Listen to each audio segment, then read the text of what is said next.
2:00 ng madaling araw ng June 12, 2025, nakaalerto na ang mga pulis mula sa iba't ibang distrito, kabilang ang Regional Mobile Force Battalion ng NCRPO para tiyakin ang seguridad sa araw ng kalayaan. Pinangunahan ni Pangulong Ferdinand R. Marcos Jr. kasama si First Lady Lisa Araneta Marcos at kanilang mga anak ang flag raising ceremony.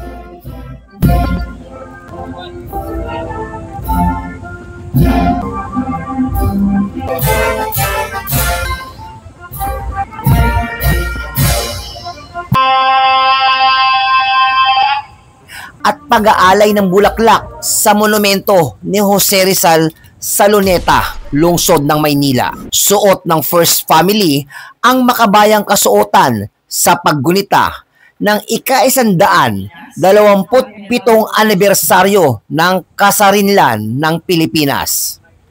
Sinundan ito ng enggrande at makasaysayang parada sa Quirino Grandstand. Tampok ang mga floats na naglalarawan ng mahalagang yugto sa kasaysayan ng Pilipinas.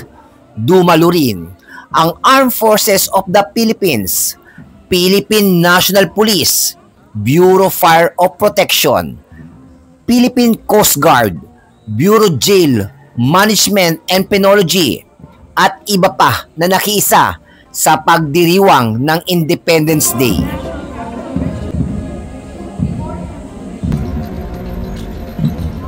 Samantala, pagtapos ng pagdiriwang, nagkaroon ng kilos protesta mula sa ralista sa Calao Avenue na nagtangkang magtungo sa US Embassy. Subalit, dahil sa kapulisan na nakabarikada mula sa Regional Mobile Force Battalion ng NCRPO at Manila Police District, ay nabigo ang mga ito. Dahil na rin ito sa pagsusuperbisa ni Manila Police District Director, Police Brigadier General Benigno Guzman at ng iba pang opisyales.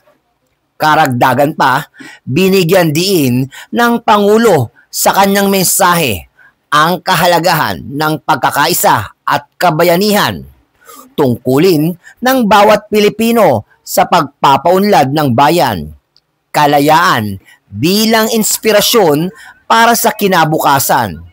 Ang selebrasyon ay bahagi ng temang kalayaan, kinabukasan, kasaysayan ng bagong Pilipinas na layong palakasin ang nasyonalismo sa puso ng bawat mamamayan. Happy Independence Day! May bagong silang, may bago ng buhay, bagong bansa, bagong galaw, sa bagong lipunan, nagbabago ang lahat, tungo sa pag-unlad, at ating itanghal, bagong lipunan.